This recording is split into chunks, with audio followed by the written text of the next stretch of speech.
right, ladies and gentlemen, welcome back to the Dynamic Lifestyle Podcast. We have a special guest with us, someone we truly, truly look up to. We call him a mentor, everything you can name in the book. I'd like to call him a godsend. Absolutely. And, we'd like to introduce Dr. Layne Norton. How are you doing today?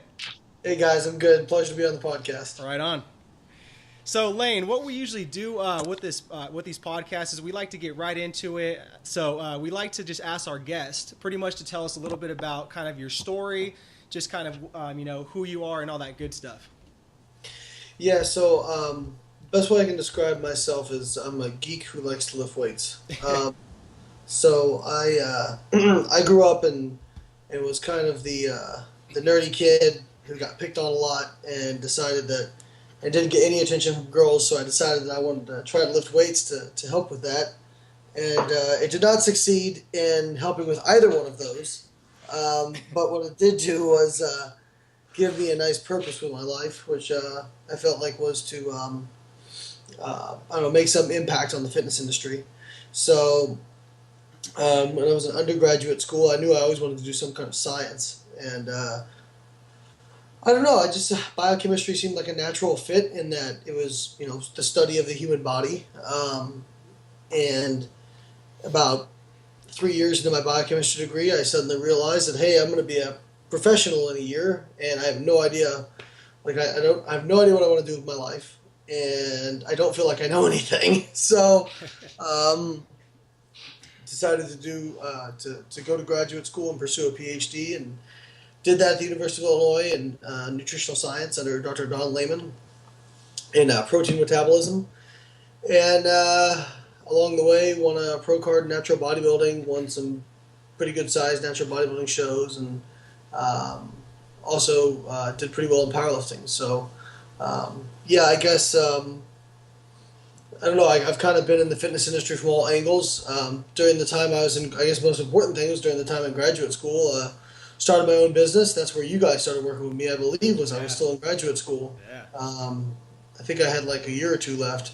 And, so just kind of started that as a side business, not really thinking anything of it. Just figuring maybe, give me I'd be able to make some income from something I love doing and maybe pay a few bills. And by the time I graduated, that was more than a full-time business. So I guess it kind of goes to show if you're passionate about something and you're good at it, the sky is kind of the limit. Yeah, that's awesome, man. And it's always been really a true inspiration to watch you grow every single year. And one thing I've really respected you for was the fact that you have balance. So you have a wife, you have a kid, and I think you have another kid coming on along the way, right? Yeah. Yeah, congratulations on that. How do you balance everything and still have that hunger to still get to the top on everything and keep following your passion and your dream and your goals? Well, I think if I'm not doing some sort of progression, I'm unhappy. You know what I mean? So, right. That is just a kind of a reflection of who I am as a person. Like, it's just if I'm not progressing towards something, I tend to be a miserable person to be around. So, even like with this injury that I've been dealing with, coming back, and even though it's been slow progress, it's still progress. I still feel I'm able to derive meaning out of that. So it's when I'm kind of not able to do much and things feel like stagnating, or I don't have a defined goal that I really start to. I believe that the term is the devil's, or idle work is the devil's hands, or something like that. Devil's hands make idle work, something of that nature.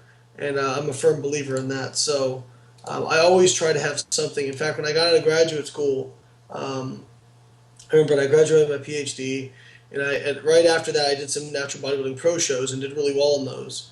And I remember after I finished was thinking, okay, now what? Now what's the next thing? Because I don't want to just. I was making good money from coaching at the time, like enough money that if I made that till the end of time, we'd be fine. So it's kind of like it would have been easy to get really comfortable at the time. And so then it kind of got like, okay, the seminars and the camps and all this different stuff I started.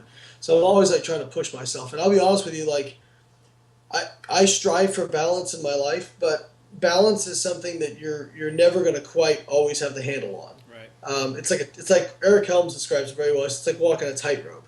So you walk a tightrope and you maybe bounce, and all of a sudden you go, oh, over here, right? And then you kind of like you're like correct, and then you kind of go back over here, right? Like, so you're always kind of like, you're never in this perfect symmetry of balance. Like, there's always going to be, like, when I was in graduate school, I was very unbalanced towards school. Right. Now, when I was competing, I was more unbalanced towards competing. When I was when I was getting ready for Worlds, I was more unbalanced towards preparation for that. All those sorts of things. But I think what you're looking for is over the long haul, over the long term, that you are checking those check boxes, that you are spending the time with family and friends and all those sorts of things. And right. At the end of the day, there are going to be some times where you have to say, hey, I can't do that. Right. You know what I mean? That is part of it. Like, right. There's not, there is no perfect utopia where no sacrifice is required to get to a goal. Obviously, that's, I spent many a Saturday night studying in my dorm room when I was in undergraduate school because I was the first person in my family ever to go to college, and I felt a lot of pressure to finish. And not just that, but I wanted to finish. I've always had a very intense fear of failure. Not fear of failure, but fear of not having an impact on the world, I guess. Right. I would love to, when I leave this world, I would like to be able to look back and kind of say, I had some sort of impact. So that's kind of what keeps me going, keeps me driving. A lot of people will say, well, having a family, slows you down, all this sort of stuff. And to a certain extent it does. You just become less malleable in terms of what you can do, because obviously I'm not going to, leave for 6 weeks and go on tours all around the world. Like I've gone for 3 weeks to Australia, and that was hard enough. Yeah. But that hunger has not gone away from me. I still want to progress, whether that's monetarily or just seeing my business grow, or doing more stuff, or figuring out other ways to bring value to the industry. Right. That's awesome, man. I really like that analogy that Eric Helms has. He probably has some of the best analogies out there. Yeah, definitely. Yeah. I spent 3 weeks in Australia, or 2.5 weeks in Australia with Eric, and could not have been more impressed with him. Yeah, he's an awesome guy. Not only as a scientist, but as a human being. Yeah. Just a really great guy. Yep. And consider him. I've only known him for like 2.5 weeks in person. I consider him one of my best friends. So. Yeah. He's actually been one of our mentors for the last year and a half. Would you say? Yeah. And, man, he's just an awesome guy. It's just hard to find good, genuine people like that. Yeah, and he's good about. I tend to be very strongly opinionated. Yeah. Sometimes I don't. Sometimes I may react emotionally and not think through everybody's viewpoint. And Eric is very good about bringing me back to center and saying, well, Layne, maybe you're being a little bit over the top. And then me having to go, damn it. Yeah, exactly. That's funny. So, I mean, there's two slogans that Chris and I really, really just love, and it's ingrained in our brain, just that kind of what you've been preaching for the last several years, and that's never quit and outwork. So I want to know where these slogans came from and where this mentality came from. Yeah, so Outwork, actually, I give credit to Jeremy Lineker for that. He picked that out of, I don't know if you guys remember the Inside the Life of a Natural Pro, the web series I did on BibleLink.com. Yeah. God, going on 8-9 years ago. Right. I had a line in there where I said my goal when I come in here into the gym every day is to make sure that if somebody beats me, it's not because they outwork me, because you can't control your genetics, you can't control your structure, all those kinds of things, but what you can control is your effort, right? There's no reason not to be the hardest worker in the room. If you really want something, there's no reason not to be the hardest worker in the room if you really want it. Right. And so Jeremy took that and kind of shortened it and said the outwork mentality. And now we kind of have this outwork movement of guys who have come from this kind of background who really push for more. And again, a lot of people will kind of. It's amazing how many positive messages have negative pushback against them. But people have said, well, what's your problem with average people? There's always going to be average people. I say, yeah, and you know what? If you're okay with that and you're happy. Then, hey, who am I to say that you should feel any differently? Some people value different things than other people. And that's absolutely correct. Right. What I always tell people is if you want more, if you do want more, and you want to excel and you want to, take yourself to another level and you want to put yourself out there, then it's going to take another level of commitment. Right. It's going to take being the hardest worker in the room because, sometimes you're not going to always be the most skilled person or most gifted person at something. You're going to have to, you know, and I tell people this, like when they have trouble dieting and they have trouble losing body fat, I say, hey, listen, I know such and such lost fat on 200 grams of carbs a day, but they're not you, okay? You don't have their metabolism, and that you may just have to push a little bit harder. And yeah, is that fair? No, it's not fair. But guess what's fair about life? It's unfair for everybody. So if you got something you suck at, you got something you're good at. You know what I mean? And the other person who you're envying, they've got something they suck at. You know what I mean? I'm not gonna say it's totally balanced. Everybody has, you know, some strengths are greater than others, but for the most part, we all have certain skills or talents. You know, and I think a big part of life is trying to figure out what your talent is and how you can make where I think the prime area is where talent and passion meet. Okay, so finding something, because listen, if you're 5'3" white dude, the NBA probably isn't your best bet. You know what I mean? I hate telling people it's not going to work out, but maybe it's not going to work out. You know what I'm saying? But that still don't mean that you can't make, you know, even in basketball, maybe you can still make a living somehow. You know, you can be involved in management of a team or, you know, like coaching or, you know, a lot of the best coaches were really mediocre at the sports they did, you know, and just to get to that level, they had to, so there's usually ways to make something, you know, a lot of people love the music industry, want to make a living. Well, maybe they're not cut out to be a singer or this and that, but they find another way to do stuff, right? Like they promote shows so there's ways to do it, you know, but I think where you find talent and passion intersecting, and that's your sweet spot, right? Because just being passionate, it really is important, and it is crucially important, but it's not enough. You've got to have some talent for it. Yeah. And just being talented isn't enough. If you want to be really great at something, talent can take you a long way, but when talent and passion come together, you're in the sweet spot. Yeah. No, I like that. And, you know, I just read a book by, his name's Peter Drucker, and it's called Managing Yourself, and he hits home on that point where you really have to hone in and find out what you're really good at, like what your calling is. And a lot of people just don't want to accept that. If they're not good at something, they really try to force it. And, you know, it's just one of those things. Yeah. Yeah, and listen, the other thing is, too, is like it's hard to know because sometimes, listen, I was a really skinny kid. You know, I would not have been who you picked out to, and I had long legs. My squat looked terrible. Some people argue it still looks terrible. I am not the guy you would pick to go squat the most at Worlds in 2015, right? Like, I'm the last guy you're picking, but, you know, I worked at it for over a decade. So, you know, if you're truly passionate about it, you know, I say go for it, you know, and that'd be a hard one, trying to figure out, hey, maybe this isn't working out, right? But yeah, that's a tough one. And you know what? Sometimes, listen, not everything's going to work out in life. And I will tell people this: like, even if you start sucking at something, maybe you're never going to be your Michael Jordan of your whatever it is, right? Whatever your thing is. But if you work really hard for a decade at it, you're probably going to be pretty darn good at it. You know what I mean? Like if I just told you, hey, I need you to go get as good as you can at shooting 3-pointers, right? And I didn't give you any direction at all, and you didn't have any coaching or anything. All you did was go out every day for 3 hours and shoot 3-pointers. You probably wouldn't be Stephen Curry, but you'd probably be a lot better than you are now. Yeah. You know what I mean? Like, probably be pretty darn good. Yeah, love it. So it's, you know, yes, knowing when to walk away, but also not using that as an excuse to say, you know, trying a couple times and saying, I'm just not good at it. Yeah, you know what I mean? Of course. Yeah, absolutely, man. All right, so we're going to switch gears here. So Eric and I are very big on daily rituals. So what does your first 60 to 120 minutes of your day look like? Kind of walk us through that.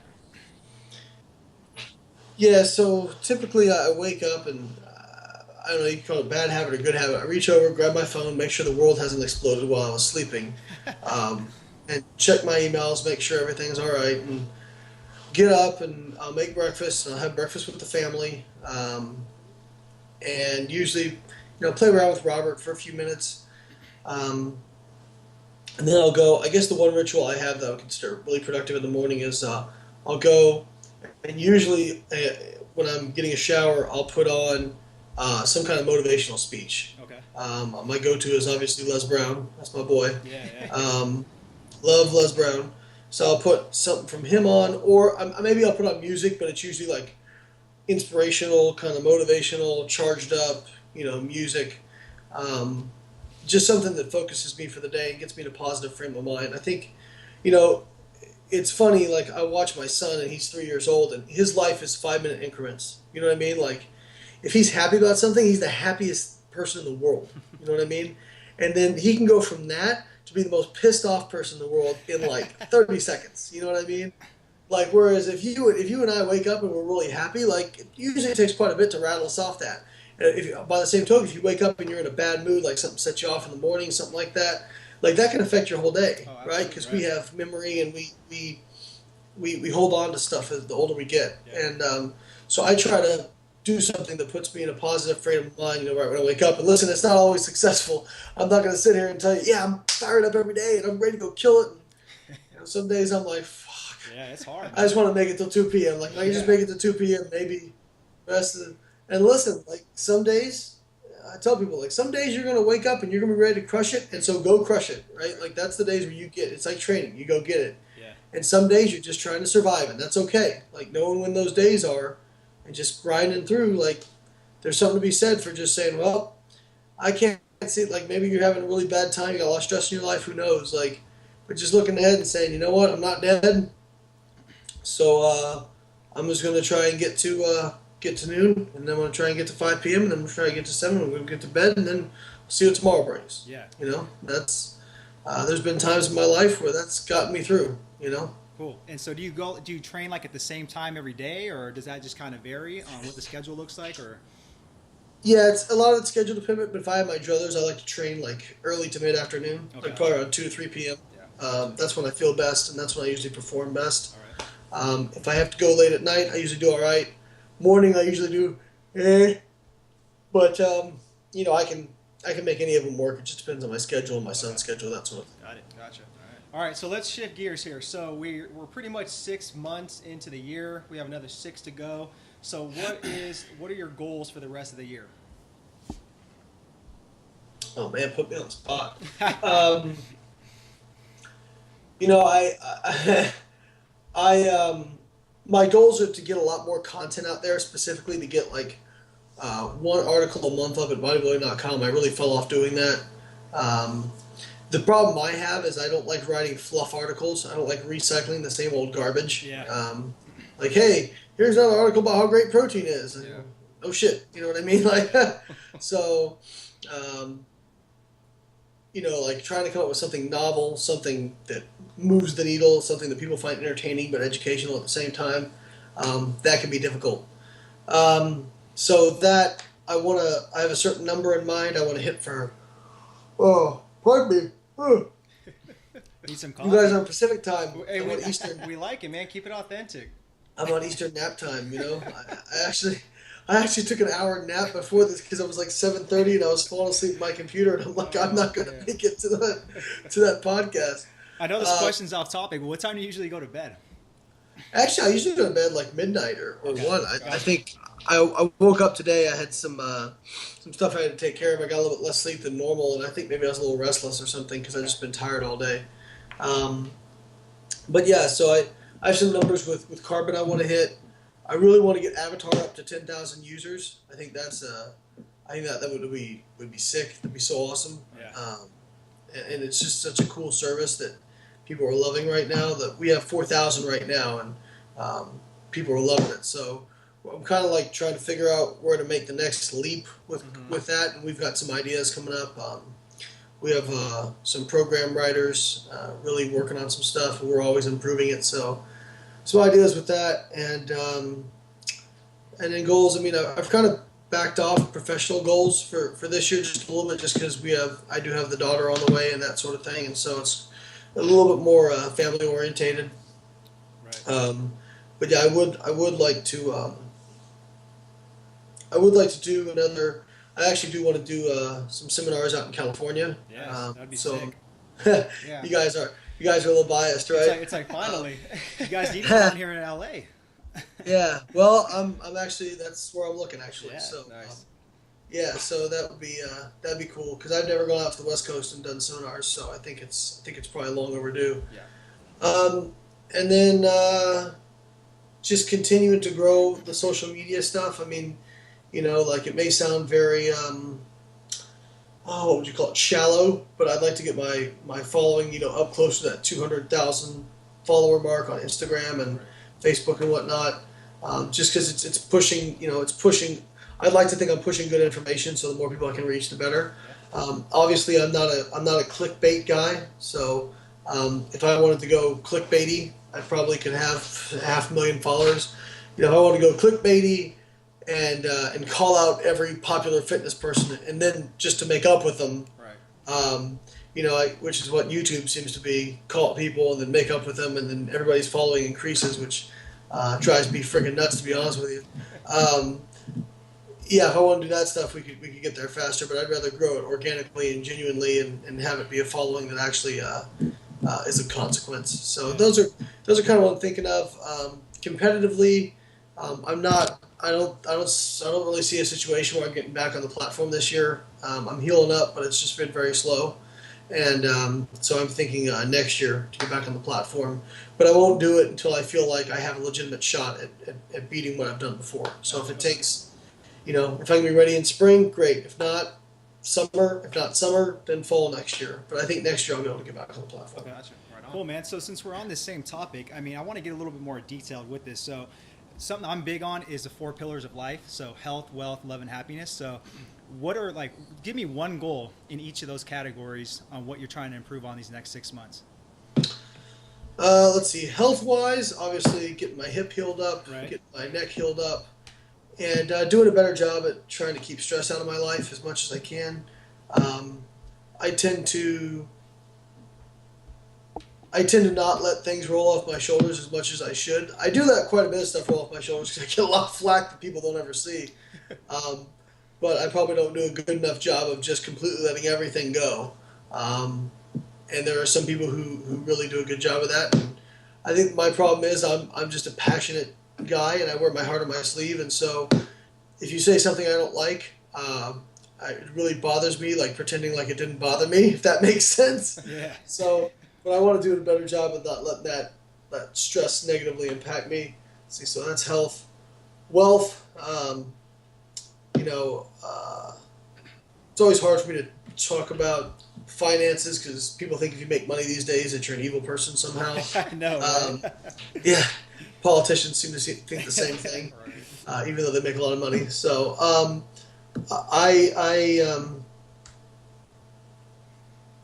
I guess my goals are always the same, which is to put my family in the best position possible to where they don't have to worry about the stuff I had to worry about when I was a kid. I feel like we've done a pretty good job of that so far. But also me to do a better job of not being so restrictive on money, because I tend to be a very frugal guy.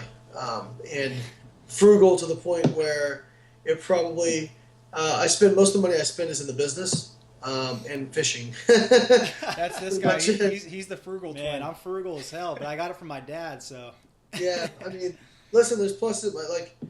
I've also come to learn that hey, I make a good income. Yeah. Like I have some disposable income I can do some cool stuff with. Like now's the time to do it, not when I'm 70 and can't really enjoy it. Exactly.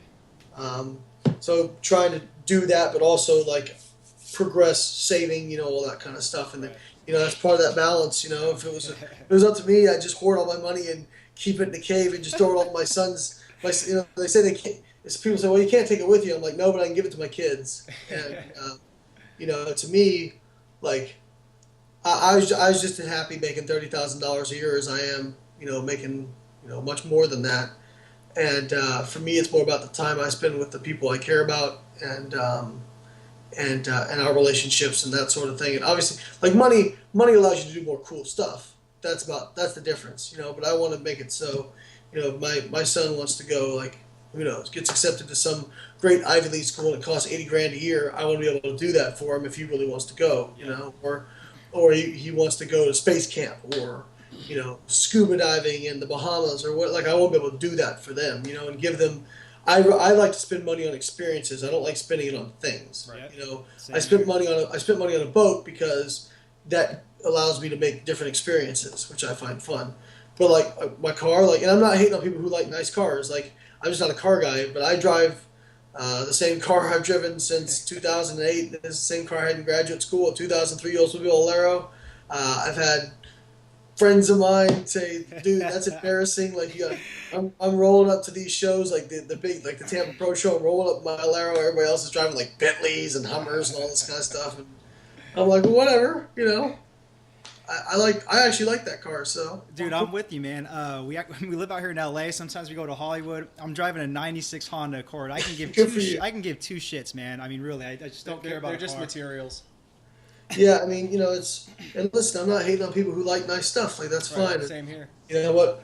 I guess what bothers me is people who complain they can't get ahead in their money and they're $200,000 in debt, but they're driving around, you know, Corvette, and it's like, okay, I'm not gonna feel sorry for you. You're an idiot. You know, like it's, you know, you gotta. I mean, if that's what you value, then I'm not gonna put my judgments on you. But, you know, don't complain about that monthly payment because you made that decision. Right.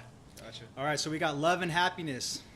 What do we got on those? Well, let's see. Okay, love and happiness. All right. So I would say overall, I've lived a pretty happy life. Like I'm pretty.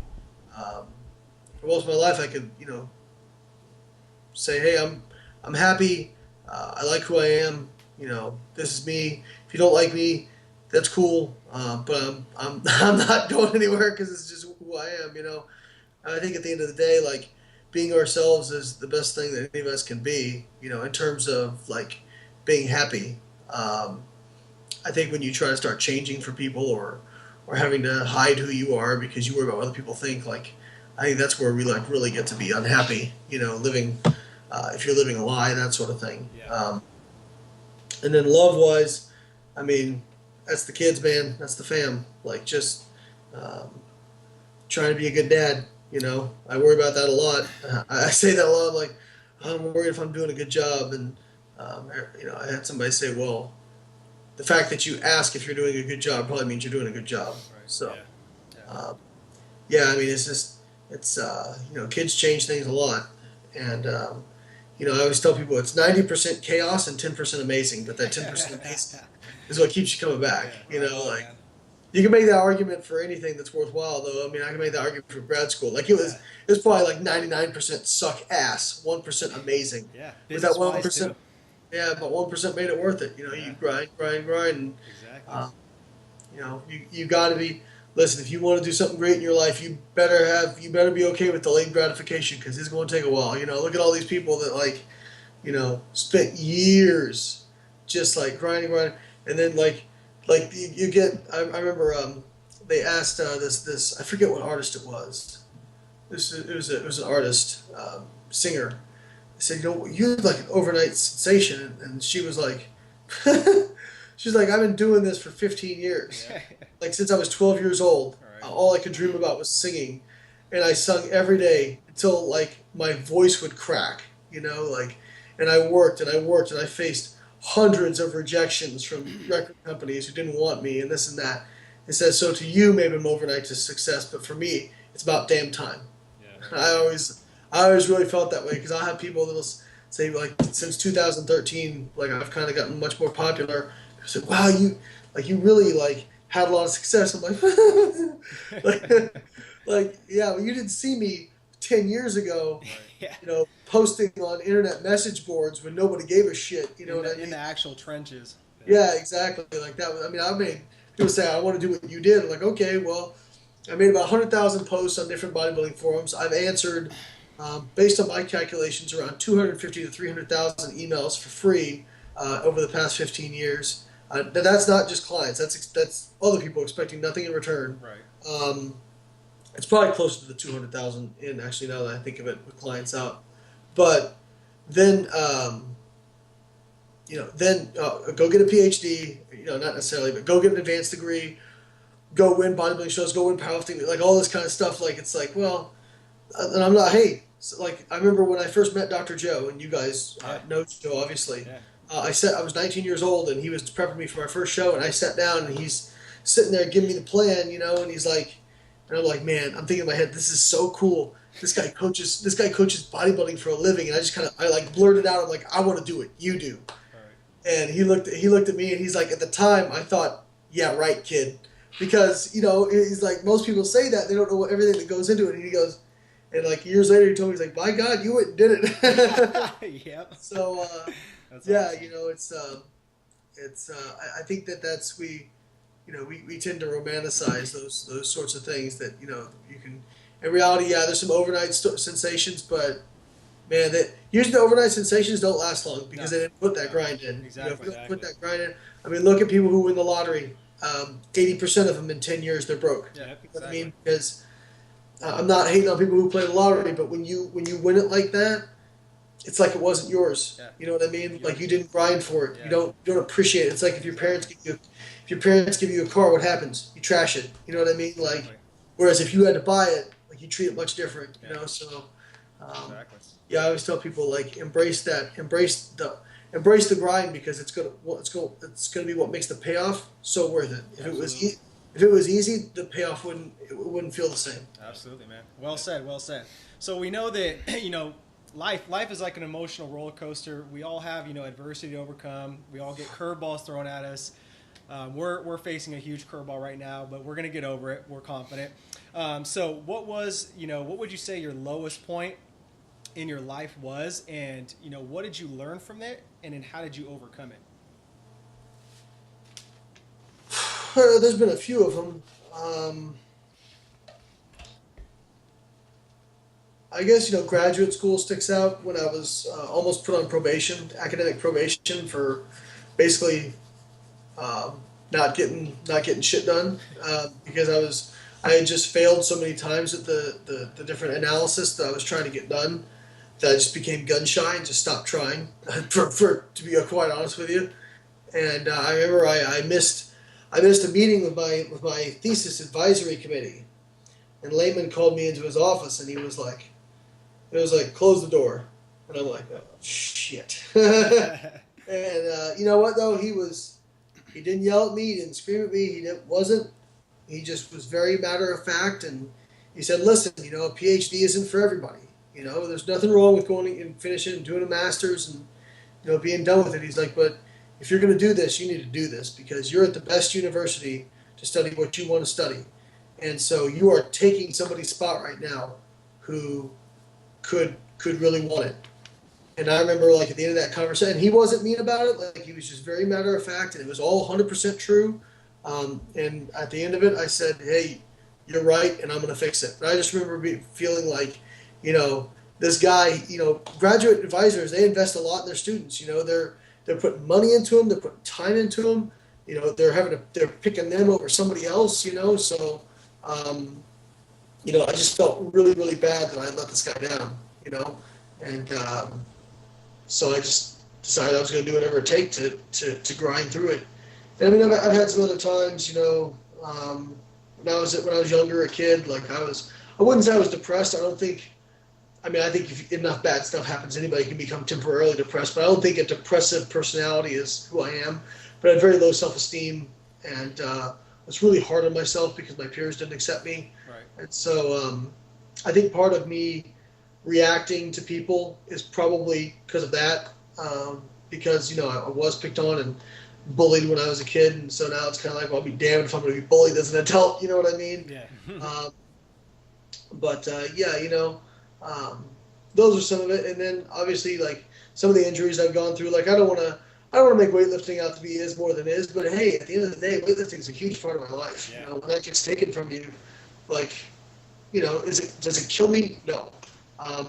But listen, I'm not going to sit here and say that's not a huge part of my life and that I don't feel worse when I can't do it. So, I remember last year when I didn't think I was going to be able to make Worlds because my back injuries that I'd been accumulating. I was like really down about it, and fortunately, I kind of have a process with things that I get really upset about it. I let myself be upset about it. Like consciously, I actually let myself be upset about it. I put sad music on. I let myself go emo for like a few days, and then I get it out of my system, and then I just go. You know what I mean? And whatever. That's like Worlds. When I had to pull out of Worlds this year because of my injuries, I was really crushed about it. And actually, Worlds is on right now on live stream this week, and it's been I've been watching. And it's been hard for me to watch, but I've been watching because I know it'll light that fire in me to come back even better. But yeah, when it happened, I was like, all right, put the sad music on. We'll go into emo mode for a couple days, and then after that was over, it's like when you cry about something enough that you just after a certain period of time you just can't cry about it anymore. Yeah, like you're kind of done with it. So I kind of try to accelerate that process, I guess. Like I didn't cry about it, but I was just really upset about it. And so I'm just like, I feel like, okay, it'd be better to just get it out of my system in a couple of days than just try to, like when our first baby, our dog passed away this past year. She got cancer. And that was really hard for me and Isabel because we never, that was our first. We treated that dog like our child for several years, and that was really hard, especially for Isabel. Like that was our first dog together, and she was a sweet dog. I'm getting upset just thinking about it, but so I did the same thing. I put the sad music on. I let myself cry it out for 24 hours, and then I wasn't just over it. But I was like, okay, now I can start to move forward. I think that's a normal part of that grieving process, or that, some people, like, things happen to them and they try to push it down and not be upset about it. It's like, no, there's some shit that you should be upset about, like, it's okay to be upset about some stuff. So I've tried to, not put that process off. Yeah, gotcha, man. Thanks for sharing that. Appreciate that. So if you were given a billboard and the entire world can see this billboard, what would that billboard say? Oh, shit. Almost like a final message. What would it say? Do what makes you happy. Like that. Like that. It sounds stupid, but there's a lot of people who go through life and it's just like they kind of resign themselves to, oh, this is where I'm at and that's it.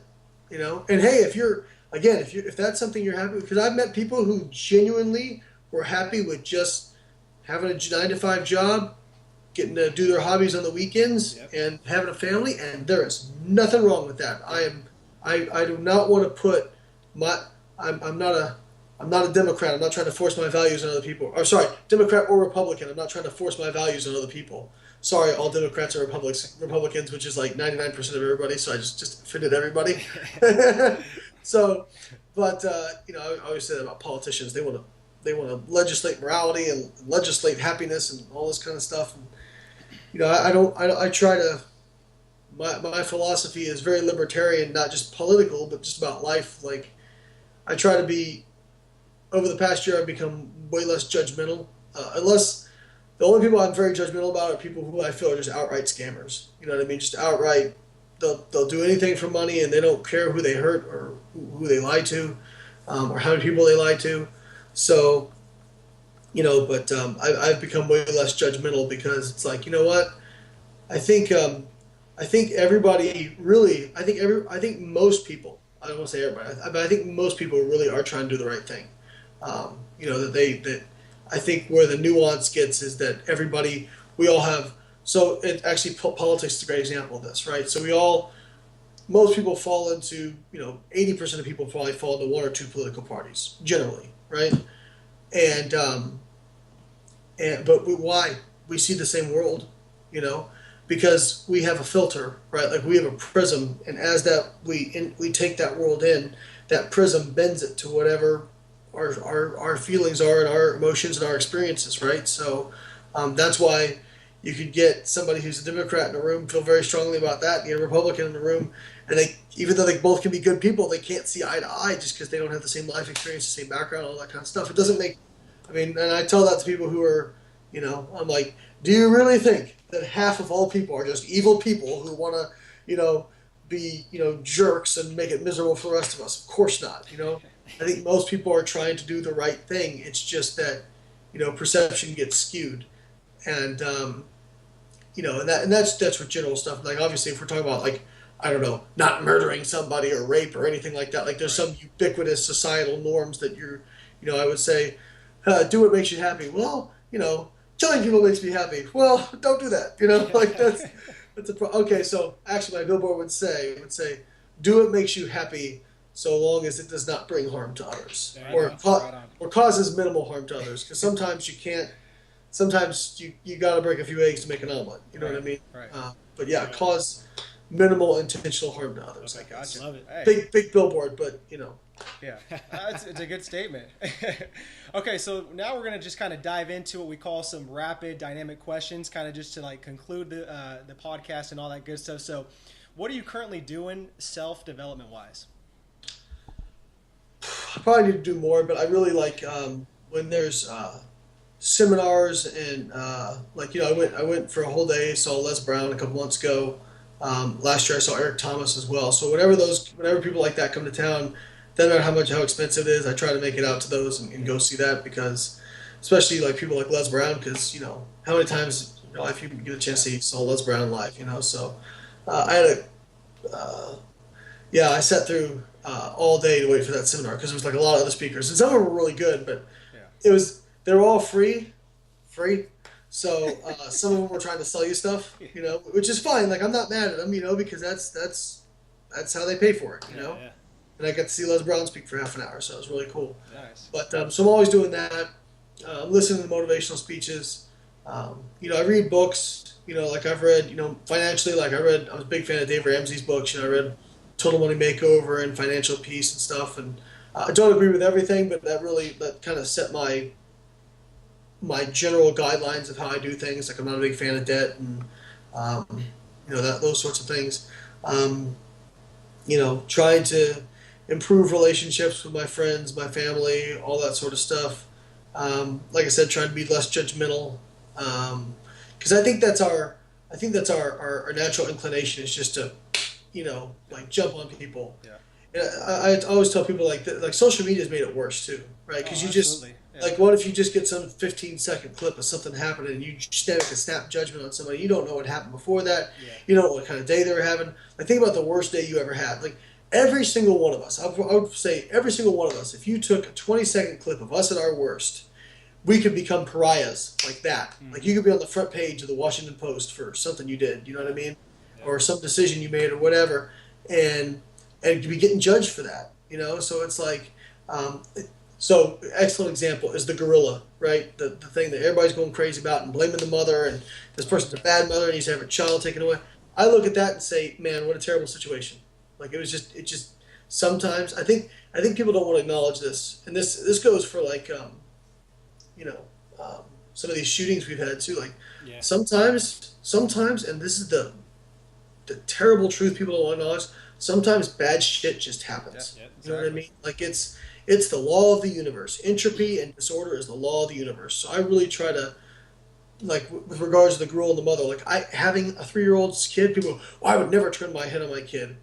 You have got so many things going on that you're worried about when you've got a kid. Like, maybe, who knows? Like, I've turned to grab something and Robert's been like, you know what I mean? Like, it's just, and he's pretty good about it. He doesn't really run away, but I've seen other kids, like, literally, a mom will turn to grab a diaper or grab something, and that kid is gone. You know what I mean? So, and these people making these judgments, I'm like, I'm pretty sure that woman is suffering enough. Yeah. You know what I mean? Like, and then the alligator and all that kind of stuff. Yeah. I want to blame those parents. My God, like, what's wrong with you? You know what I mean? Like, like, those parents are like, they paid the ultimate price. Like, exactly. For something that the kid was swimming. Like, sometimes random shit just happens. So. Yeah, like, being less judgmental is one of those things I'm really working on. Even like, I know this is I'm not good at these rapid fire questions, but so I go fishing a lot, and I've recently fished for tarpon, and tarpon is a protected species in that you must release them. If you can catch them, but you got to release them unless you buy a special tag that's a lot of tax to do it to keep one. And there's a video and. These tarpon, a lot of times, they fight so hard that they'll kill themselves. Or when you get them to the boat, you have to revive them, and you revive them by holding them alongside the boat, putting the boat in gear, and letting water throw over the gills. I promise you, I'm going somewhere on this. Well, there's a video that just surfaced of a charter captain, and he's holding a tarpon up. It's a 30-second clip. He's holding a tarpon up, and he's kind of laughing, and there's sharks coming and eating the tarpon, and it looks like he's holding that tarpon there to feed those sharks. Right? Gotcha. And at first, my first initial response was, what the fuck? You know what I mean? Like, why would you do that? Like, what a jerk. And then I started thinking, well, maybe that tarpon, like, he was trying to revive it, or maybe maybe one of the sharks already taken a bite of it, or maybe something happened, and now there's nothing he can do about it. It's just and you take a 30-second clip and you can make anybody look bad. So, like that would be, like I said, I think we've all done some things that at certain points in our lives, if it ended up on the front page of the newspaper, we wouldn't feel real great about it, and we'd look really, really bad. You know what I mean? So let's. I think I'm not a religious person, but I think I think Jesus said, "Let he who is without sin cast the first stone," and I think that's. I think that's pretty. I think a lot of us could do with being reminded of that every once in a while. Yeah, I like that a lot. That's good. Yeah. That's good. So if you could have dinner with one person that is here and is alive, who would that be? And if you could have a person that has passed, who would that be? One person. Well, if it was a person who's passed, that's easy. It's my grandfather, Okay. Because he's one of my favorite people in the world. All right. And somebody I always said if I was half the man he was, I would be consider myself a wild success. So if I could have him back for one meal and talk to him, it'd be him. Okay. Currently, man, that's tough. I really like people with experiences and people who have done like amazing things. And this is going to sound really cliche, but it's not for his bodybuilding accomplishments. It's just for his entire life as Arnold Schwarzenegger. Like I think that's a very charismatic guy, very passionate guy. Done a lot of shit. I think that would be cool. Or even one of the presidents, even one of them that I don't like, or I don't want to say I don't like. I don't know them personally, so that I don't agree with their policies. I think I'd still be amazing to sit down with and think about all the stuff that they've been through. Right. You know what I mean? Yeah. Um, You should listen to Arnold's audiobook. It's called Total Recall. I mean that shit is awesome, man.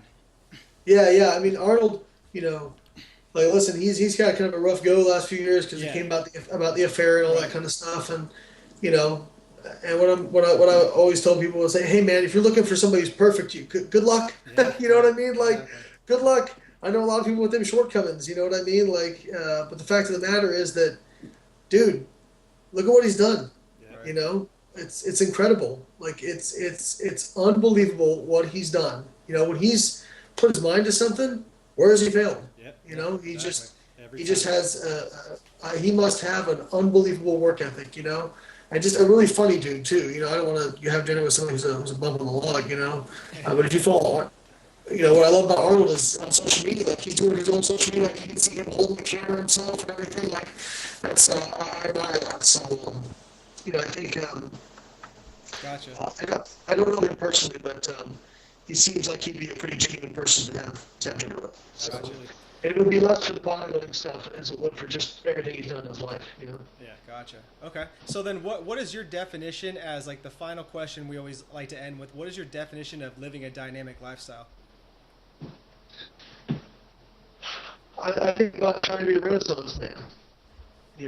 Like think about one of the biggest badasses in history. Like back in the day, you weren't just a scientist. You were like Leonardo da Vinci was a scientist and a great artist.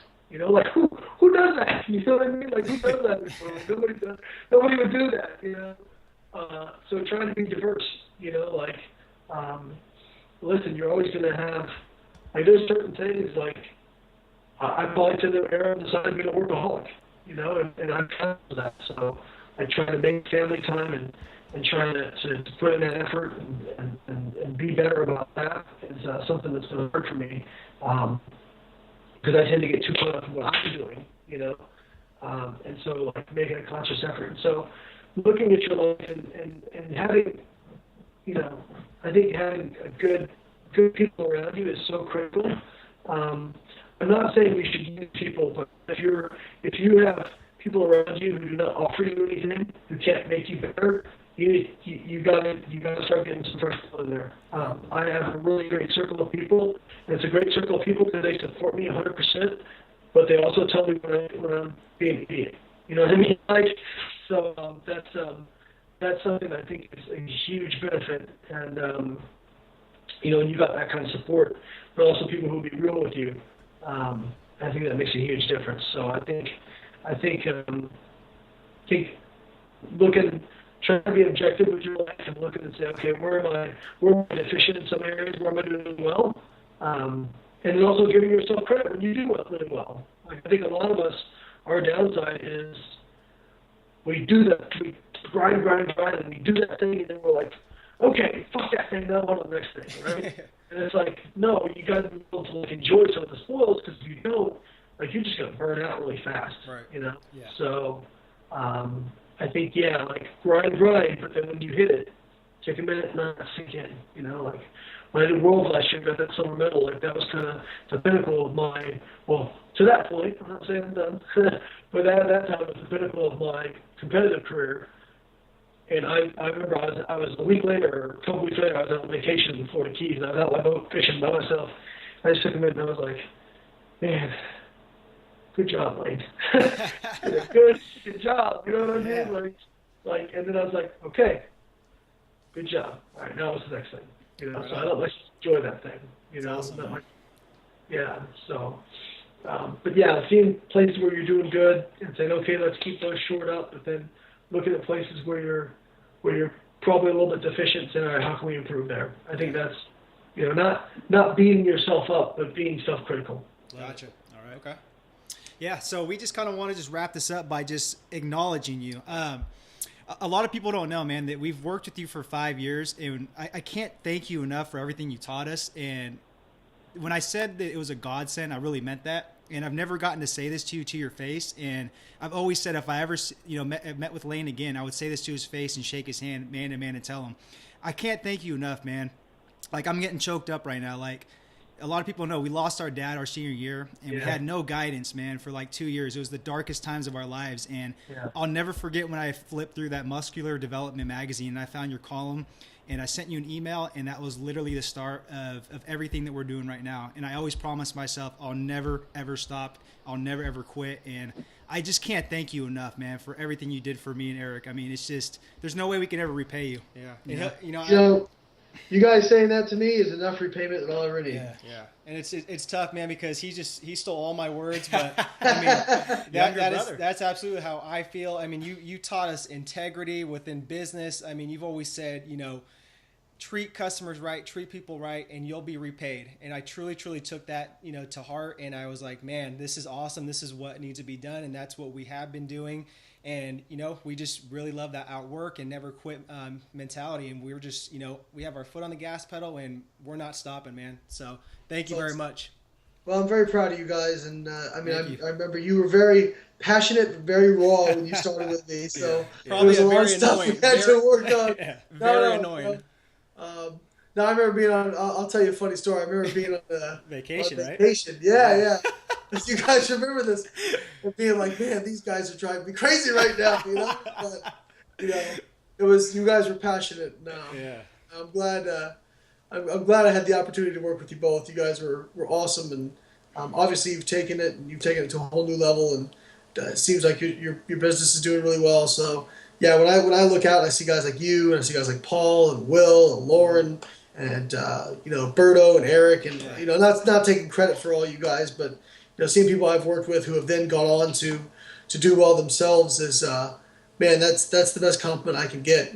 So I love seeing that, and it's because we need more good people in this industry, and the more good people we get in this industry, the better off it's going to be. So. Yeah, I hope you guys keep killing it. Like that's like I said, hearing that from you guys is all the repayment I'll ever need. Like that's it gives me some spunk. Now I'll be working till 3 a.m. I'll be so fired up. Thank you. Yeah, thanks a lot, man. Okay, so where can our listeners go and follow you with your work and see what you're up to and everything? Yeah, so the best one is my website. That's where everything goes through is biolayne.com. Then my almost all my social media is also at biolayne. And then YouTube is youtube.com/biolayne. The only exception is Facebook, so it's facebook.com/Layne Norton. And then my other website is Avatar Nutrition. So you can check out Avatar Nutrition. And that's basically a flexible dieting coaching service that I designed that's automated. That's $10 a month. Right. And you get science-based macronutrient recommendations as well as check-ins and adjustments every single week. And $10 a month. So if you're, if you can afford a coach, coaches are great luxuries, but if you can't, you feel lost with flexible dieting, Avatar Nutrition is a great option for people. And then my members website, so BioLayne.com now has a members section, which actually now I think it would have been great for you guys at the time if it was Yeah. available, because it's basically an education service. So Right. we put out articles from like really great, like a lot of PhDs in exercise phys and nutrition, and really great content on there. Like I direct everybody there if they want to learn more. Like that's the place to go. So. Okay. Awesome, man. Right on. So yeah, we just want to say thank you again for your time. Really appreciate it, and cheers to more success. Appreciate it, Phil.